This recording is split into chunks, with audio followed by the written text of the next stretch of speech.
Welcome to Empowered Voices, real stories, real courage. I'm Nancy Boss.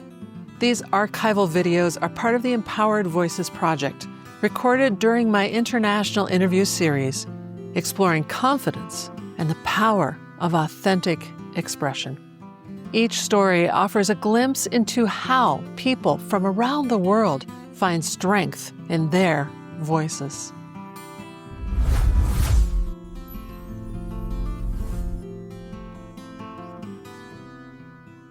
DeMar had to face a difficult conversation that could have changed his life. Depending on how this conversation went, his life could go down completely different paths, one of joy and one of sadness and loss.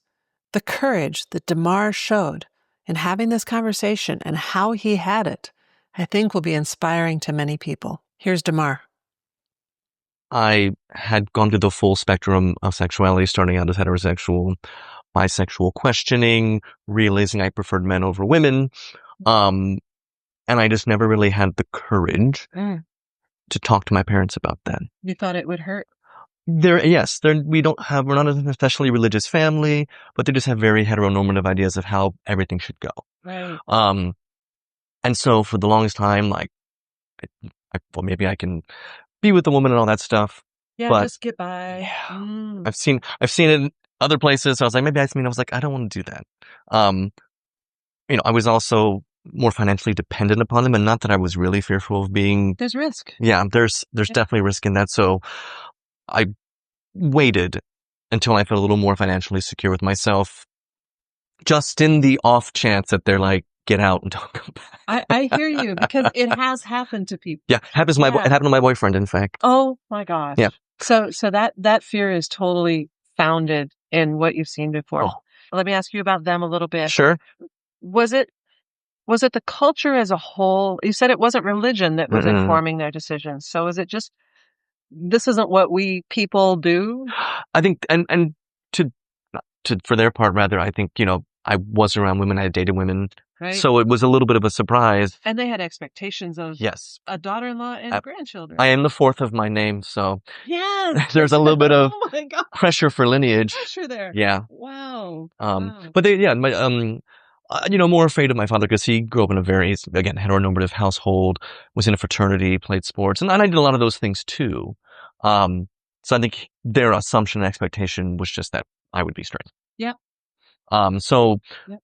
Finding the right way and time to do it was very tricky.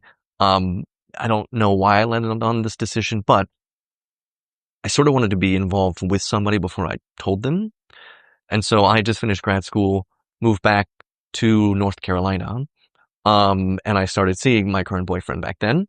And I believe it was about 2 weeks before Thanksgiving. I was at their house, and I said, oh, by the way, I like men, and I have a boyfriend, and can he come to Thanksgiving? Which definitely threw them for a loop a little bit. Oh, really? They didn't know?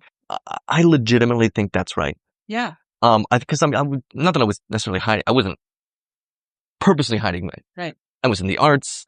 I present fairly neutral or masculine. They were just used to seeing women, and they had never even thought about it. Now, I have to think on some level they probably thought our son is a little different. Sure. I don't know if they've ever articulated that to each other. I still don't, to this day, don't know. Yeah. I definitely remember my father being like, oh, really? My mother was like, standard response, sort of like, well, have you really tried liking women? Because make sure you've done your back. Yeah. I was like, yeah, I have. I've done a lot. And so, it was a lot for them to take, I guess. Because they grew up in, Ohio in the 1960s and 70s, white collar. Yep. I think it was just that sort of like right. hometown America thing. And the pressure that they would have from their own community, because now they needed to tell their friends and their family. They have a geisha. Yeah. And this was, again, when was this? At least 15 years ago. And how old were you? I was late 20s, early 30s. Right. Probably around 30. I had come up to other people before that, but I had just not known. I told my sister, they were like, yeah, we figured. But my parents were like, oh, okay. I will say that they weren't too keen on me bringing a man to Thanksgiving. Because they had to adjust to that. I had to give him a little bit of a space. I had to give him a little bit of time with it. But I more or less said, this is who I am. Yeah. And he's coming with me. And if you don't want him. So really 2 weeks. Yeah. I was like, if he can't come, then I'll sit this one out until you feel more comfortable with it.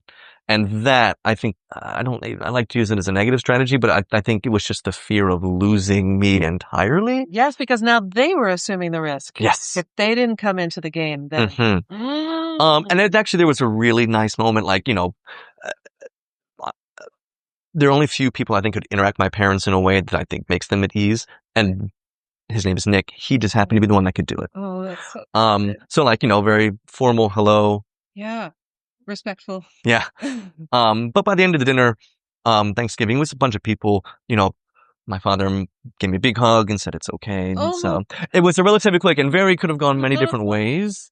But beautiful that it was a big dinner because you gave them the opportunity for grace there. It wasn't the four of you sitting in a living room for 2 days. No, you gave them the opportunity to observe. Yes. That's so cool. And you talk about who I really am and, what I really want. And it was very scary to do. But once, like in all these stories, once you do it, the weight comes off and you just feel so much better. Definitely. So it sounds like it was a gradual preparation for this, not a light bulb. Oh, I'm gay. I must tell mom and dad. Right. Yeah. Some people come out now, they're like, 12, 14, 15, 16, and it's clear, great, and everyone's fine. I was a little older than that, so my generation had some of that, but we didn't. Yes. And just considering my, socioeconomic upbringing and that kind of stuff, I was like, let me make sure first for myself. For yourself. You don't want to backtrack. And then let me create a little bit of a security around that just in case something bad happens. Yeah. And thankfully nothing bad happened. Yeah. And then they still get along with them. This is semi-apocryphal, but, so we're from Ohio, big Ohio State family. And they were shocked that I was going to bring home a man. Yes. And they're like, well, where's he from? I was like, well, he's from Michigan. They were like, we don't really have a problem that he's a guy, but did you have to bring somebody home from the University of Michigan? Our rival. So, and even in those sort of awkward moments, having the humor there really helps to break the tension. We definitely have gone to my cousin's wedding up in Ohio, and I told my boyfriend, I was like, you will not speak about where you come from. I was like, these are a bunch of firefighters. No Michigan. And I think we were watching the Ohio State Michigan game during the wedding, and I was like, if you say one thing, I can't beat up all these people. I can't save you. All right. So the final question. Yeah. What advice does this bring to you as a human that you would like to pass on to other people? Yeah. For me, is I think, obviously you have to introspect, figure out who you are and what you want, but also rely on the close friendships and any support network you can. Again, I was a child of the 90s, and I remember having to go online to American Online and talk to strangers. I didn't have anyone that I thought I could tell in real life. So I remember that very clearly, in a chat room going, I think I like men, God knows who I was actually talking to. But nowadays it's so different. There are people that you can talk to, and to seek out the people that you love and trust. And start there and move out. Sometimes your support group is, in your case, more supportive than you can be confident that your family will be. And so sometimes it isn't family first. No.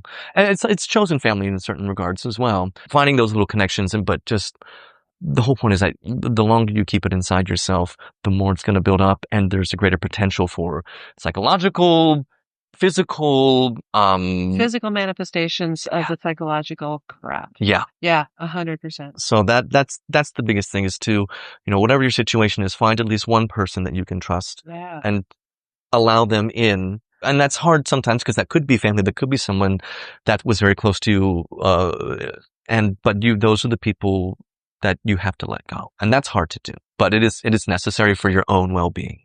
Wow. Thank you. Yeah. And then the last thing we have to do is we have to have a private kazoo party. It was Curly. Oklahoma. Oh my God. That would be amazing. What are we starting at? It's just on the chorus. Oklahoma.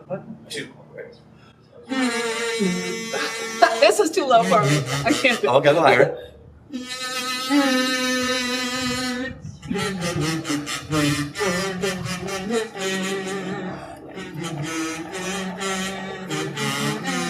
No, that didn't work.